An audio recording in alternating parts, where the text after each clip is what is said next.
నమస్తే. Welcome to our podcast on World Cancer Day. ఫిబ్రవరి 4ని వరల్డ్ క్యాన్సర్ డేగా అబ్జర్వ్ చేయడం జరుగుతుంది. సో క్యాన్సర్ అంటే భయపడాల్సిన విషయం కాదు. దాని గురించి మనం అవగాహన పెంచుకోవాలి. మన ఫ్యామిలీలో కానీ మన ఫ్రెండ్స్లో కానీ చాలామంది క్యాన్సర్తో బాధపడడం మనం చూసే ఉంటాం లేదా విని ఉంటాం. అందుకని ఈ క్యాన్సర్ గురించి అవగాహన పెంచుకుంటే ఎర్లీ స్టేజెస్లో దాన్ని కనుక్కోవడం ఎలా, దాన్ని నివారణ చేసుకోవడం ఎలా, ఇలాంటివన్నీ మనము తెలుసుకోవచ్చు. సో ఈ పాడ్కాస్ట్లో ఈరోజు మనతో doctor Umamaheshwar Reddy, radiation oncologist ఉన్నారు. సో సార్తో మాట్లాడి మనం క్యాన్సర్ గురించి అన్ని డీటెయిల్స్ ఈరోజు తెలుసుకుందాం. నమస్తే సార్. నమస్తే, నేను doctor Umamaheshwar Reddy, cancer specialist. Doctor గారు, అసలు క్యాన్సర్ అంటే ఏంటి, అది ఎలా ఏర్పడుతుంది? Cancer is abnormal cell growth. కణాలు నియంత్రణ కోల్పోయినప్పుడు వృద్ధి చెందడం మరియు చనిపోవడం నియంత్రణ కోల్పోయినప్పుడు క్యాన్సర్గా వృద్ధి చెందుతుంది. డిఎన్ఏ మ్యుటేషన్స్ వల్ల నియంత్రణ కోల్పోయినప్పుడు ఈ కణాలు ఎక్కువ ఉత్పత్తి అయ్యి పైలప్ అయ్యి గుమికూడి ఒక క్యాన్సర్ కణితి మాదిరిగా వృద్ధి చెందుతుంది. ఈ క్యాన్సర్ లోకల్గా పక్కనున్న సెల్స్ని డ్యామేజ్ చేయడమే కాకుండా బ్లడ్ మరియు లింఫాటిక్ సిస్టమ్ ద్వారా వేరే సిస్టమ్స్ కూడా వెళ్ళి అక్కడ కూడా కణితులు మాదిరిగా మార్పడి అక్కడ వృద్ధి చెందుతూ ఉంది. వరల్డ్ క్యాన్సర్ డేని ఈ 4th ఫిబ్రవరిన ఎందుకు అబ్జర్వ్ చేయడం జరుగుతుంది డాక్టర్ గారు? World Cancer day is observed on 4th February of every year for increasing awareness of cancer, prevention, early detection and treatment of cancer. Doctor, మీరు కామన్గా మగవాళ్ళలో ఎలాంటి క్యాన్సర్స్ అబ్జర్వ్ చేస్తారు, అలాగే ఆడవాళ్ళలో ఎలాంటి క్యాన్సర్స్ ఎక్కువగా అబ్జర్వ్ చేస్తుంటారు? ఆడవాళ్ళలో ముఖ్యంగా గర్భాశయ ముఖద్వారం, గర్భాశయ మరియు అండాశయం, బ్రెస్ట్ క్యాన్సర్స్ ఎక్కువగా అబ్జర్వ్ చేయడం జరుగుతుంది. మగవారిలో ముఖ్యంగా నోటి క్యాన్సర్స్, గొంతు క్యాన్సర్ మరియు అన్నవాహిక క్యాన్సర్స్ ఎక్కువగా అబ్జర్వ్ చేయడం జరుగుతుంది. అసలు మహిళలు క్యాన్సర్ అనే మాట వినగానే చాలా భయపడుతుంటారు. ఏమైనా సిమ్టమ్స్ కనిపించినా కూడా డాక్టర్ని కన్సల్ట్ చేయడానికి చాలా హెజిటేట్ చేస్తుంటారు. మీ దగ్గరికి వస్తే మీరు ఏం చెప్తారో అని భయంతో రాలేకపోతున్నాం మేడం, క్యాన్సర్ అంటేనే మాకు వినాలంటేనే భయంగా ఉంటుంది అని చెప్తుంటారు. సో ఈ క్యాన్సర్ని ముందుగా తెలుసుకోవడానికి ఏవైనా స్క్రీనింగ్ టెస్ట్ లాంటివి అవైలబుల్గా ఉన్నాయా? డాక్టర్ గారి మాటల్లో తెలుసుకుందాం. సర్వైకల్ క్యాన్సర్ స్క్రీనింగ్ టెస్ట్లు మెయిన్గా ప్యాప్స్మేయర్, హెచ్పివి టెస్టింగ్ అండ్ కాల్పోస్కోపీ చేస్తాము.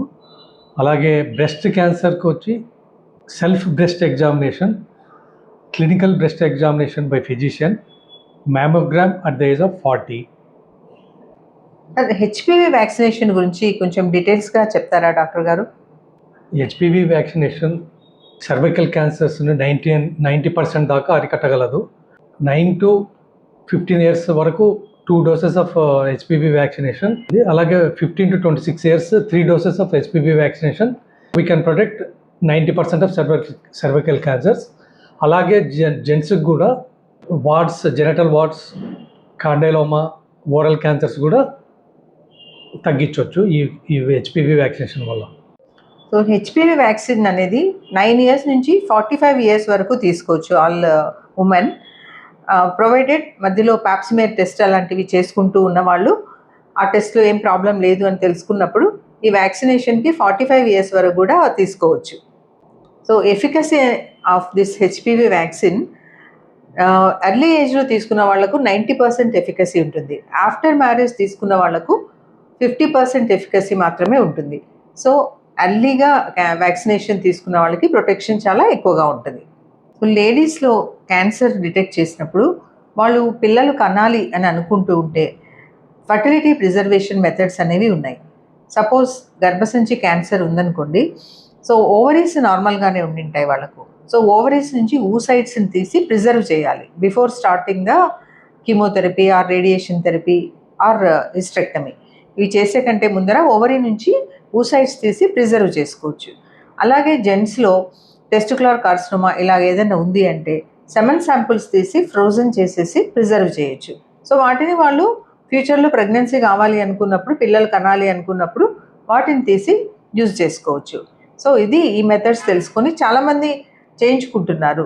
ఊసైడ్ ప్రిజర్వేషన్ కానీ సెమెన్ ప్రిజర్వేషన్ కానీ చేయించుకుంటున్నారు. ఇది అవేర్నెస్ కోసం చెప్తున్నాను.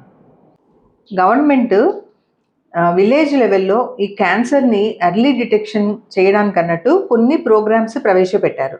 దాని గురించి మనం ఇప్పుడు ఫీమేల్ హెల్త్ వర్కర్ పిహెచ్సిలో పనిచేసే అహల్య, తను హెల్త్ వర్కర్గా అక్కడ చేస్తున్నారు. సో వాళ్ళు ఏమేం చేస్తారు విలేజ్ లెవెల్లో ఈ క్యాన్సర్ డిటెక్షన్ గురించి అనేది తన మాటల్లో తెలుసుకుందాం. అందరికీ నమస్కారం అండి. నా పేరు అహల్య, ఫిమేల్ హెల్త్ వర్కర్గా పిహెచ్సిలో పనిచేస్తున్నాను. అహల్య, మీరు ఈ క్యాన్సర్ డిటెక్షన్ గురించి గవర్నమెంట్ మీకు ఎలాంటి ప్రోగ్రామ్స్ అలాట్ చేశారు?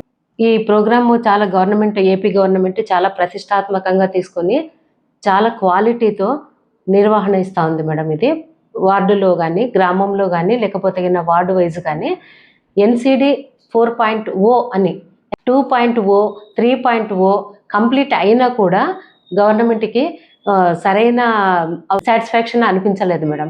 కాబట్టి మళ్ళీ 4.0 అనే కార్యక్రమం NCD మీద పెట్టి ఇంటింటి సర్వే చేస్తున్నాం మేడం. గ్రామ స్థాయిలో 18 సంవత్సరాల నుంచి ఈ సర్వే స్టార్ట్ అవుతుంది మేడం. చిన్నపిల్లలకి చేయం. ఇది ముఖ్యంగా ఏ క్యాన్సర్స్ గురించి మీరు సర్వే చేస్తున్నారు? మామూలుగా డెత్తులు ఎక్కువ కనపడించే oral cancer, breast cancer, cervical cancer మీదనే ఎక్కువ ఉంది మేడం ఫోకస్. ఇది సర్వైకల్ క్యాన్సర్ గుర్తించడానికి మీరు ఏదైనా అక్కడ ప్రిలిమినరీ టెస్ట్ చేస్తున్నారా? అవును మేడం. ఫీల్డ్ లెవెల్లో ఇంటింటి సర్వే పోయినప్పుడు మేము వాళ్ళను సర్వైకల్ క్యాన్సర్ గురించి కొన్ని క్వశ్చన్లు అడగడం జరుగుతుంది మేడం. జరిగి వాళ్ళలో గర్భాశయము కింది భాగంలో ఏదైనా వాళ్ళకు ఇట్లా డిశ్చార్జులు ఉన్నట్లయితే, తర్వాత వచ్చి నొప్పి, తర్వాత ముట్లు ఆగిపోయిన తర్వాత రక్తస్రావం అట్లా ఉంది అంటే వాళ్ళని ఖచ్చితంగా మేము హెల్త్ అండ్ వెల్నెస్ సెంటర్కి పిలిపించుకుంటాం మేడం. పిలిపించుకొని 5% అసిటిక్ యాసిడ్ అనే దాంతో వాళ్ళకు విజువల్ టెస్ట్ సర్వైకల్ క్యాన్సర్ కొరకు పరీక్ష చేయడం జరుగుతుంది మేడం.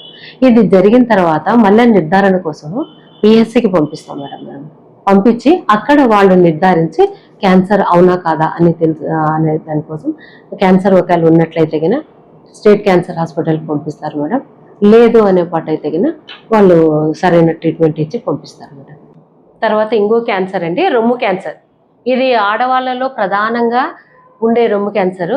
యాక్చువల్గా రొమ్ము క్యాన్సర్లో 18 years అబోవ్ వాళ్ళకే పరీక్ష చేసేది. ఇది అంతకుముందు 30 years 60 years వాళ్ళలో కనపడేది మేడం ఇది. కానీ ఇప్పుడు ఏజ్ లిమిట్ లేకుండా ఈ రొమ్ము క్యాన్సర్ వస్తూ ఉంది మేడం. దానికోసం అనేసి ఇంటింటి సర్వేలో కూడా మేము ఖచ్చితంగా ఆడవాళ్ళను సెల్ఫ్ బ్రెస్ట్ ఎగ్జామినేషన్ అని 6 టెస్ట్లు ఎక్సర్సైజులు ఉంటాయి మేడం. ఇవి వాళ్ళని సెల్ఫ్ బ్రెస్ట్ ఎగ్జామినేషన్ చేసుకున్న తర్వాత వాళ్ళకి ఇట్లా మేము చేసుకున్న తర్వాత మాకు గడ్డ ఉంది రొమ్ములో, తర్వాత ఇట్లా డిశ్చార్జ్ ఉంది, లేకపోతే ఇలాంటిది ఉంది అంటే ఖచ్చితంగా నేను మళ్ళీ అక్కడ కూడా విజువల్ టెస్ట్ నేను చేయాలి. ఇంకొకటి వచ్చేసి oral cancer both male female ఇద్దరికి చేస్తున్నాము. ఎలా చేస్తామంటే ఇంటికి సర్వే పోయినప్పుడే వాళ్ళ నోట్లో ఏమన్నా తెల్ల మచ్చలు కానీ, ఎర్ర మచ్చలు కానీ, గడ్డలు కానీ, నోరు తెరవలేకపోవడం కానీ, లేకపోతే కింద ఏమైనా తింటే మింగితే కష్టము, నాలుక బయట పెట్టడం కష్టం, ఇలాంటి లక్షణాలు ఏమైనా కనపడించి పిహెచ్సికి రెఫర్ చేసి అక్కడ నుంచి వాళ్ళు ఏది అనేది నిర్ధారిస్తారు మేడం. ఇది ఫీల్డ్ లెవెల్లో జరిగే సర్వే మేడం. సో చాలా చక్కటి ప్రోగ్రామ్ అహల్య. గవర్నమెంట్ ప్రజల గురించి ఇంత కేర్ తీసుకొని ఇంత మంచి ప్రోగ్రామ్స్ కండక్ట్ చేస్తున్నందుకు మనం క్యాన్సర్స్ని చాలా ఎర్లీ స్టేజెస్లోనే డిటెక్ట్ చేయగలుగుతున్నాం. అలాగే ట్రీట్మెంట్ తీసుకొని చాలామంది పేషెంట్స్ కూడా క్యూర్ అయిపోయి చాలా హ్యాపీగా జీవిస్తున్నారు. లేకపోతే ఏం జరుగుతుంది, క్యాన్సర్ లేట్ డిటెక్షన్ అయ్యింది అంటే ఎంతో ట్రబుల్స్లో ఫేస్ చేస్తారు వాళ్ళు. ఫ్యామిలీ ట్రబుల్స్లో పడుతుంది, ఫైనాన్షియల్గా ట్రబుల్స్లో పడతారు. సో ఇవన్నీ అవాయిడ్ చేయడానికి గవర్నమెంట్ ఇంత మంచి స్కీమ్స్ ఇంట్రడ్యూస్ చేశారు. కాబట్టి ప్రజలందరూ ఈ స్కీమ్లను ఉపయోగించుకొని క్యాన్సర్ల నుంచి తొందరగా బయటపడగలరని ఆశిస్తున్నాం.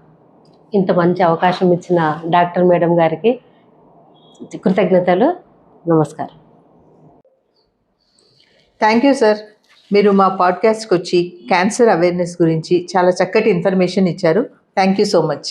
Thank you very much.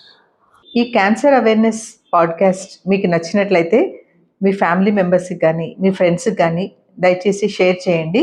ఎందుకంటే ఈ వాల్యుబుల్ ఇన్ఫర్మేషన్ తెలుసుకోవడం ద్వారా ఎర్లీ డిటెక్షన్ ఆఫ్ క్యాన్సర్తో చాలామంది జీవితాలు కాపాడుకోగలరు. Please like, share and subscribe our channel. నమస్తే.